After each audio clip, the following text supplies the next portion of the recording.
Bueno, ahora invitamos al doctor Lizardo Huamán, asesor de Dirección General de Personal de la Salud del Ministerio de Salud de Perú, que nos compartirá la conferencia titulada Estrategia de Gestión del Talento Humano en Salud, Información y Decisión. Bienvenido, doctor Lizardo.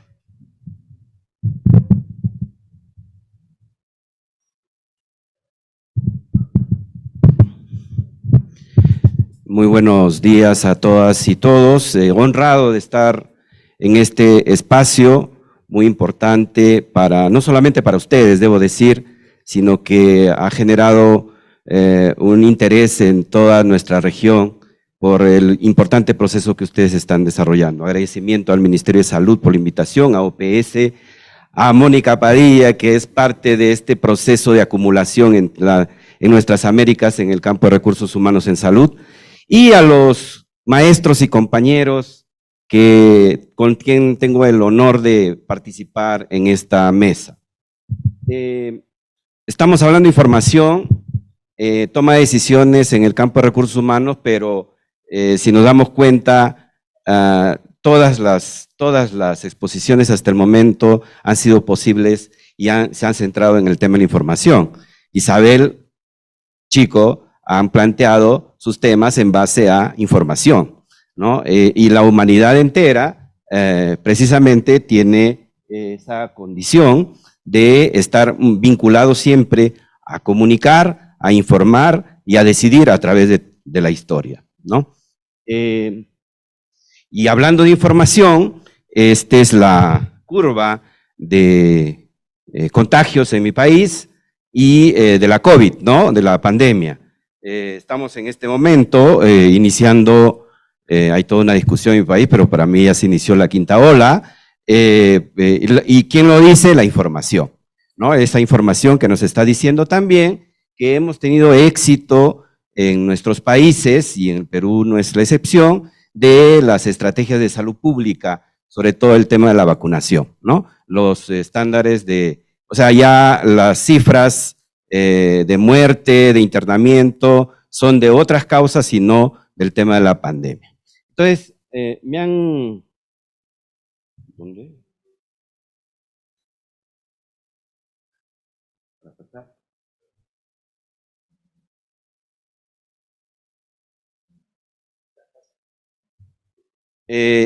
Me han invitado específicamente para justamente tratar el tema de la información y decisiones en el campo de recursos humanos, pero desde una mirada de la experiencia que tenemos al respecto. En ese sentido, tengo problemas para pasar.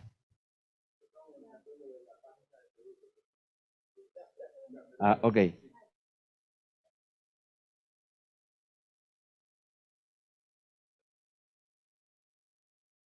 Ok, vamos a tratar entonces 4 temas.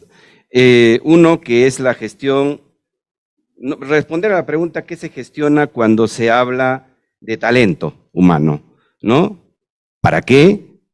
¿No? ¿Y cuál es el papel de la información en esto? ¿No? Y finalmente los desafíos que nos plantea. En ese sentido, respondiendo a la primera pregunta, yo quería... temprano escuchaba sobre el tema de medicamentos, ¿no? Entonces, para hacer como una diferenciación, ¿no? Una diferenciación, una comparación entre lo que es el medicamento. ¿Me puedo movilizar?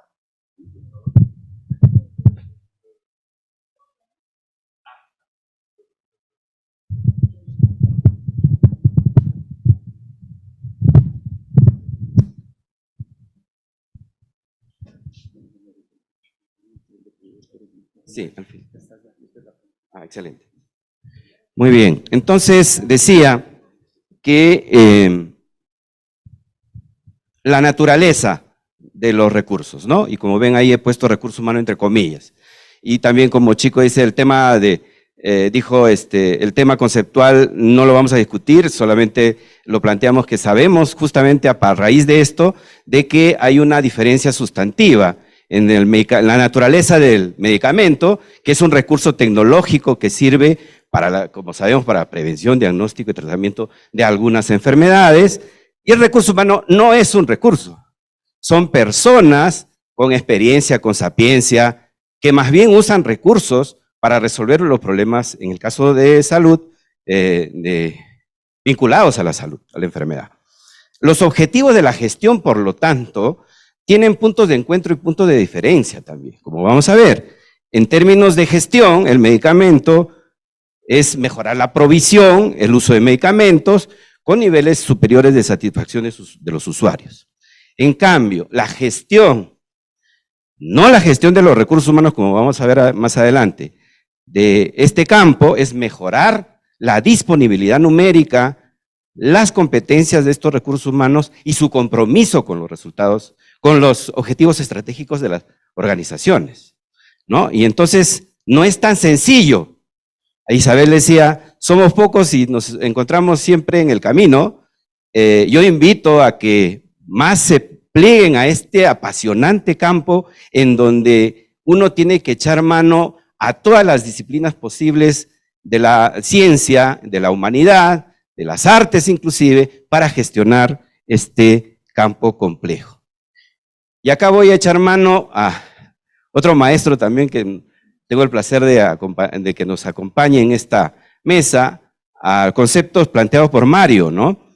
El tema de la idea de campo de recursos humanos, ¿no? Es un campo complejo, como ya se ha mencionado, en donde interactúan no solamente los servicios de salud, no son solamente las oficinas de recursos humanos, ¿no es cierto? Sino son este espacio en donde interacciona la población con servicios educativos, servicios de salud, y se intersectan, por lo tanto, mercados, ¿no? El mercado educativo, el mercado de trabajo, en conjunción, en relación con los mercados de servicios de salud, donde el centro de estos mercados, precisamente, es el mal llamado recurso humano.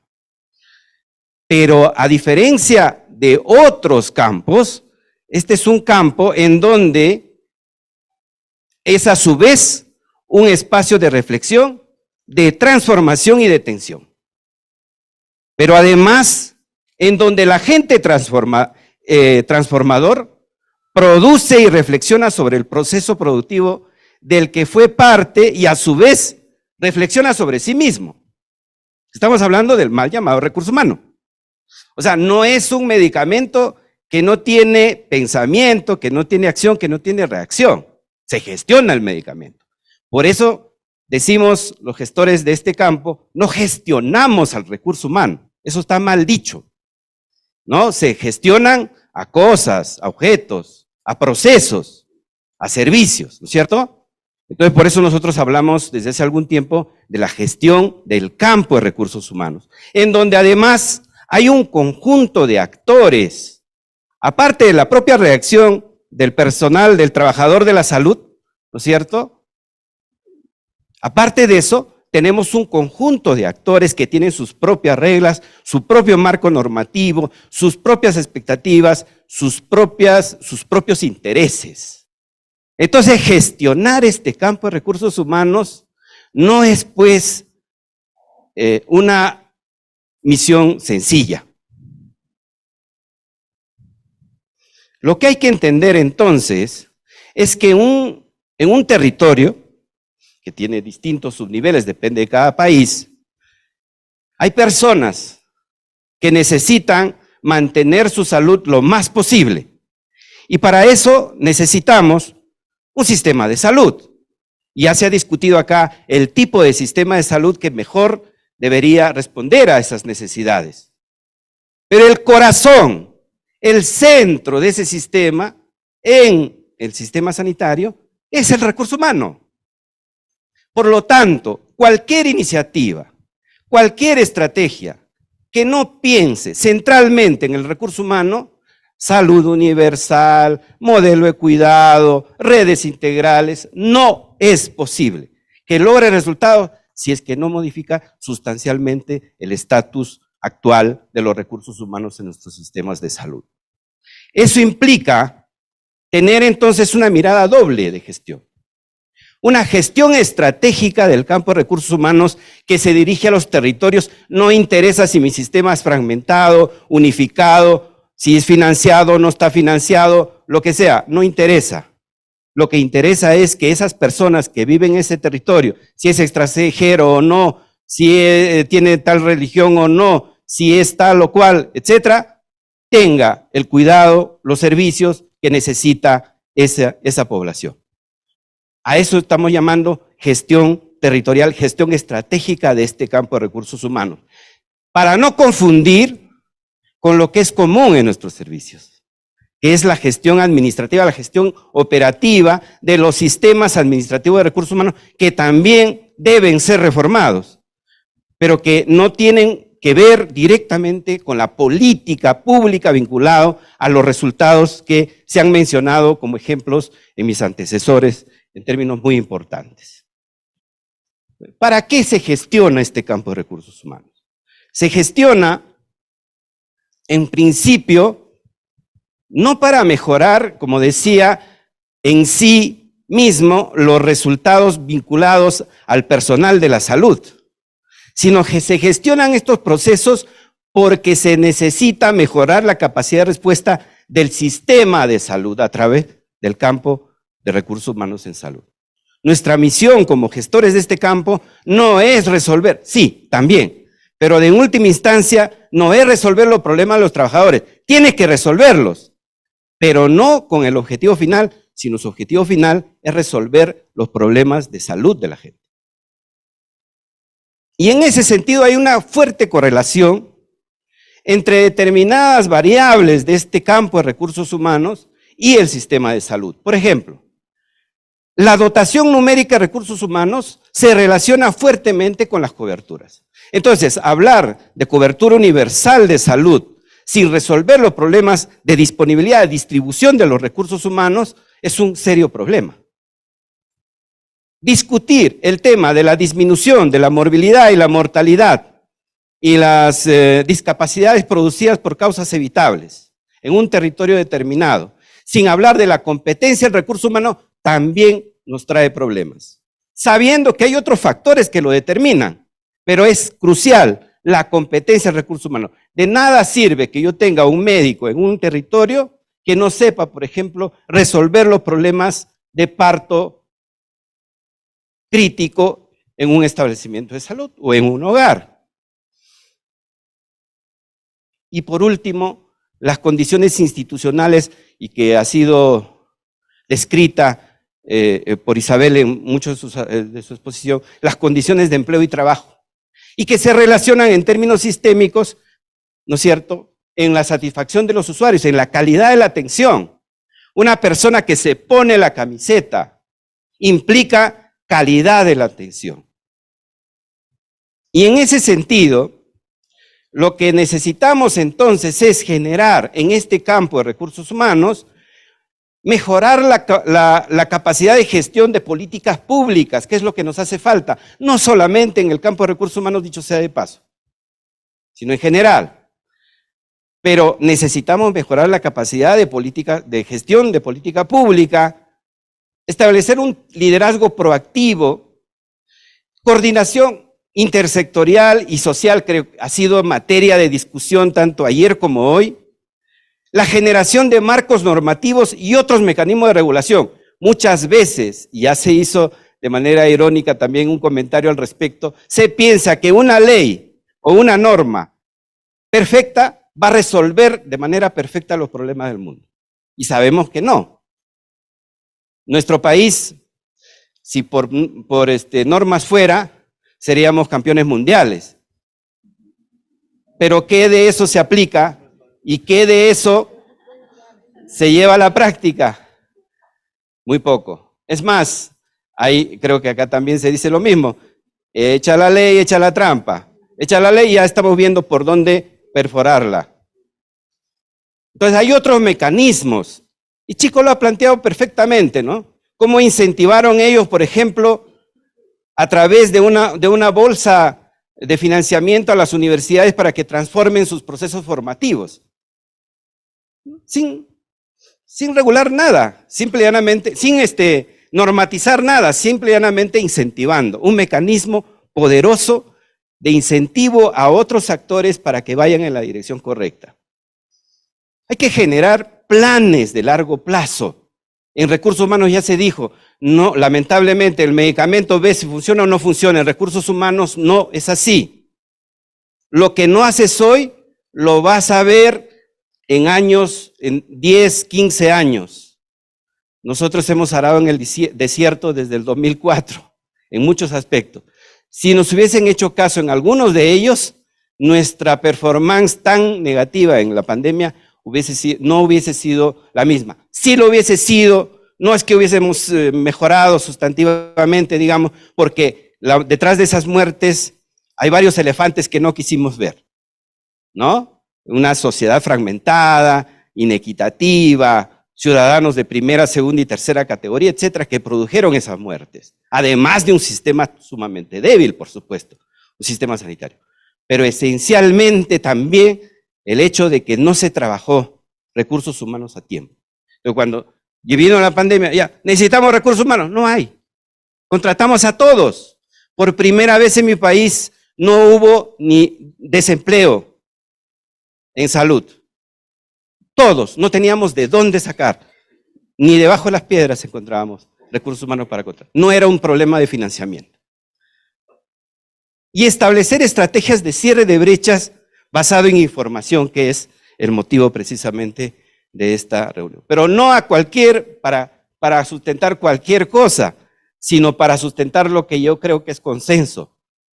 La salud universal, el cuidado integral de la salud, viendo a la persona en su integralidad, viendo en su contexto familiar y comunitario, viendo el tema de los determinantes y calidad de la atención con equidad. Ahora, ¿cuál es el papel de la información en todo esto? Es crucial. Y justamente le decía a Mónica, he cambiado muchas cosas de mi presentación que venía, porque justo como Isabel me hicieron recordar que tenía historia también. Mi presencia acá no está por las puras, digamos, sino que uno tiene un recorrido igual que la de todos ustedes, digamos, ¿no? Todos tenemos recorridos. Hice una arqueología de mis PPTs y encontré esto, del año 2006. Es una lámina que nosotros sacamos del informe mundial de la salud que se dedicó a los recursos humanos. El indicador de densidad de recursos humanos por 10.000 habitantes, el 25 por 10.000 habitantes era el valor. Nosotros salimos rojitos a diferencia de otros países. Luego, después de años, nos enteramos, y acá hay un amigo de Bolivia. Bolivia, por ejemplo, no había informado, había sobreinformado porque no tenía información de recursos humanos y a alguien se le ocurrió dar una cifra. Creo que en Ecuador sucedió lo mismo y nos ayudó porque nosotros aparecimos como el único país de las Américas que estaba al nivel de África subsahariana. Debajo de 25, lejos. Y por lo tanto, a partir de esa fecha nosotros agarramos esta lámina y no lo soltamos para nada. Con esta información, cada ministro que llegaba, cada funcionario, al MEF, a todas partes, con esta información y adicionalmente con otras como vamos a contar. Pero entonces, relevar la necesidad, la información releva la necesidad de tomar decisiones estratégicas. Años después, no lo vimos en ese momento, como le decía, ¿no es cierto? Pero ya lo podemos ver hoy. Las consecuencias de eso, ¿no? Hemos logrado pasar de ser, con la ayudita de los países hermanos que no informaron adecuadamente, pasamos a disponer de un número importante de recursos humanos en nuestro sistema. Y nuestra densidad hoy es de 41 por 10.000 habitantes. Estamos cerca de 44, que es el nuevo valor, ¿no? Pero nos ha costado sangre, sudor y lágrimas. Entre ellos, insistir, insistir, insistir. Y vestirse de paciencia, por supuesto. Esto es el hipo producido por la pandemia, ¿no? Por contratos. Contratos no precarios, porque tuvimos el honor y el privilegio de estar en la gestión de la primera ola, en donde esa fue nuestra decisión, que si vamos a contratar personas, esos contratos no pueden ser precarios, sino todo lo contrario. Tratamos de incentivar a que los precarios desaparezcan. No lo logramos, pero sí logramos incrementar 60.000 personas en el sistema sanitario, que con una larga discusión con el MEF hoy se ha mantenido más o menos, pero que desde mi punto de vista lamentablemente también se está desmoronando en términos financieros. ¿Qué es el otro elemento de la información? Posibilitar la gestión del cierre de brechas. Hablamos de brechas, si no tienes información, no hay forma de iniciar el proceso de cierre de brechas. Habíamos hablado de estos 3 indicadores y la información, de estos 3 líneas de trabajo, digamos, estas 3 correlaciones. Sin información no es posible que tú determines estos 3 tipos de brechas que tenemos en el campo rural. No tenemos una brecha solamente. Cuando hablamos de brecha, la gente dice, ya, necesito más recursos humanos.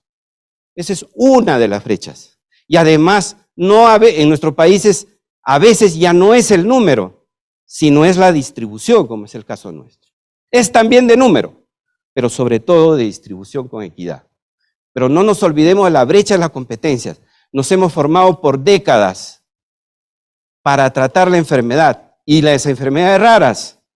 Necesitamos cuidar la salud y para eso no nos formamos. Entonces hay una brecha gigantesca entre las competencias del recurso humano y lo que se necesita en los servicios de salud. Y brecha de condiciones de empleo y trabajo. En un solo lugar nosotros tenemos a distintas personas con distintas relaciones contractuales. Y eso hace imposible trabajar adecuadamente en un espacio determinado. La pandemia, obviamente, expandió todo esto. Pero fue la oportunidad, como lo han planteado también anteriormente los expositores y durante todas estas jornadas, la pandemia también fue una oportunidad para plantear puntos de agenda importantes. Pero también la información nos puede determinar, nos puede hacer saber que el cierre de brechas no es un reto uniforme. Si lo vemos, por ejemplo, por territorio, cada uno de estas es una región y ahí nosotros podemos hacer distintos ejercicios entre ellos, agruparles y decirles quiénes están mejor que otros por territorio. Entonces hay una profunda inequidad. Esto visto de otra manera, en términos de densidad de recursos humanos, vemos claramente que en el caso de lo que había mostrado esa curva, oh genial, estamos cerca de 44 y tal, esconde una profunda inequidad en términos territoriales. 15 regiones de 24 están por debajo del promedio de densidad de recursos humanos que tenemos en el país. No precisamente, miren, la capital está está por acá, está Lima. El primero son otras regiones, ¿no? Moquegua, Apurímac, que es una zona muy pobre, pequeña, que durante 10 años hizo un esfuerzo enorme de mejorar su disponibilidad. Apurímac, que estaba por acá, hoy está arriba. Decisión, toma forma con ayuda de la información. Además, que la apuesta mayor,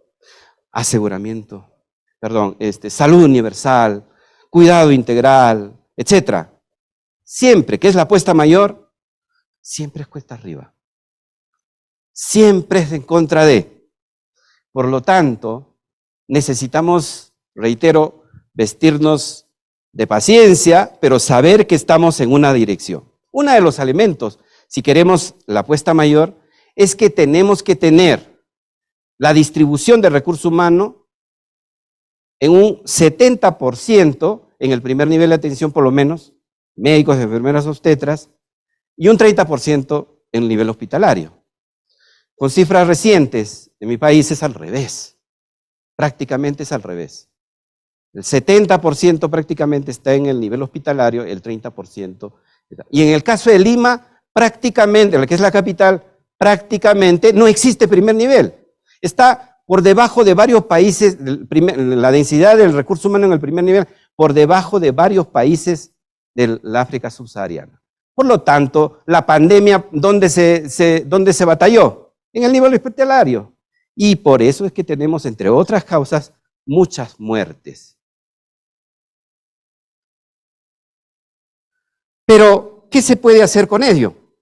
Ponernos a discutir, a llorar, a decir, oh, carambas, esto no vamos a poderlo cambiar. Es en ese marco de cuesta arriba se pueden hacer cosas importantes. Miren, el año 2005, y fíjense cómo son las casualidades. Me encuentro presente con Mónica Padilla, que el 2005 se hacía cargo de la zona de Sudamérica, ¿no? De la área andina, en Recursos Humanos de OPS, y en una reunión, en ese momento estaba en el Instituto de Recursos Humanos, LIDRE, en mi país, y se nos pidió información de los SERUMs, del Servicio Rural Urbano, que eran 864 plazas, que me acuerdo que teníamos. ¿Cómo están distribuidos? Mónica sin querer nos preguntó eso.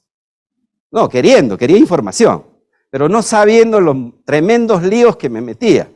Yo era el responsable en ese momento de un hombre muy estrambótico, de la Dirección General de Política, Regulación del Campo de Recursos Humanos. Y no teníamos información. Ese rato, tratando de pedir y tal, en una hojita, papel a mano, le entregamos la información. No a ella, al jefe en ese entonces, que fue el que imperativamente me pidió que le dé la información. No teníamos información. A raíz de eso, dijimos, esto no nos puede volver a pasar, ¿no? Entonces, construimos en un Excel la primera data de estos primeros recursos humanos que teníamos información, que era nuestra responsabilidad, que son los SERUMs, el Servicio Rural Urbano Marginal, que a ustedes le llaman servicio civil, si no me equivoco, social, obligatorio, ¿no?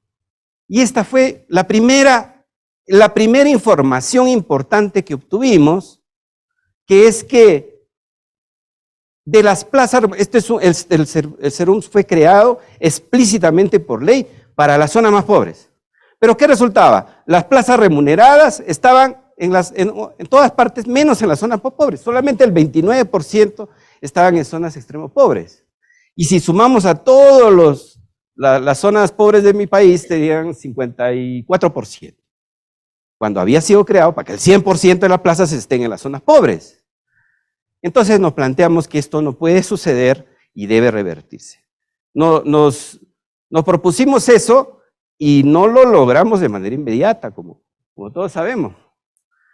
Pasaron años, hasta el 2006, donde logramos, no que el ministerio nos financie plazas, no nos hacían caso. El MEF, el Ministerio de Economía, peor.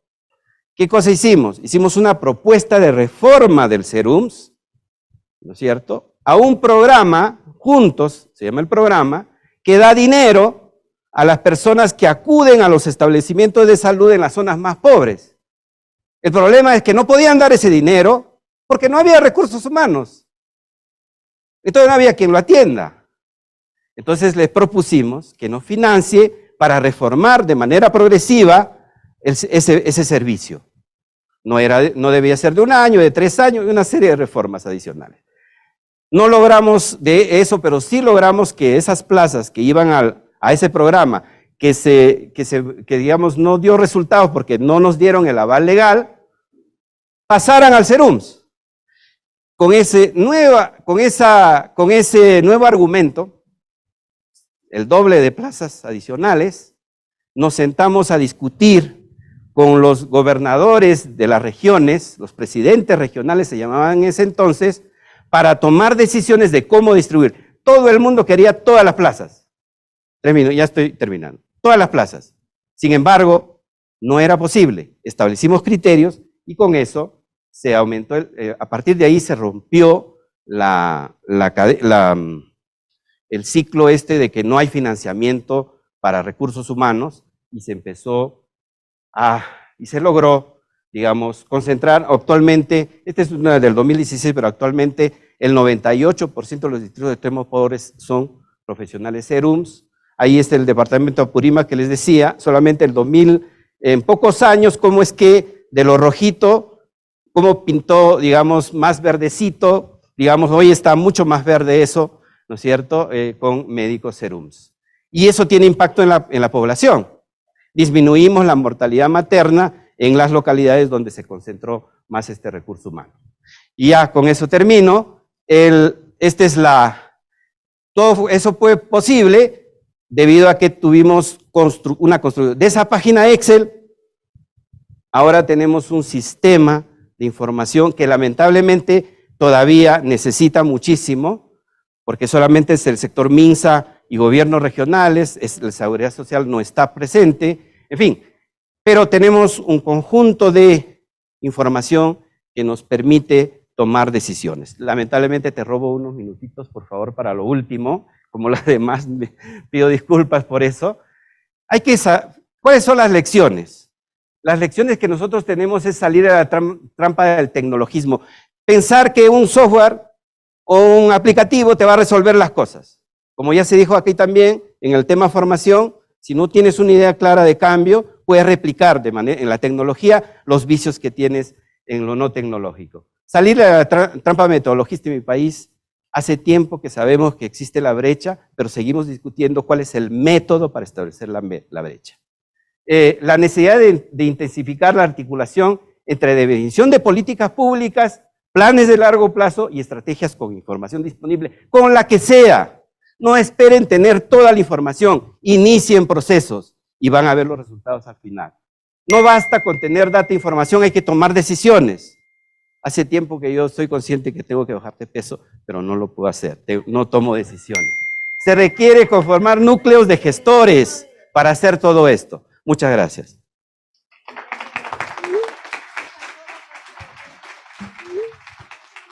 Muchas gracias, doctor.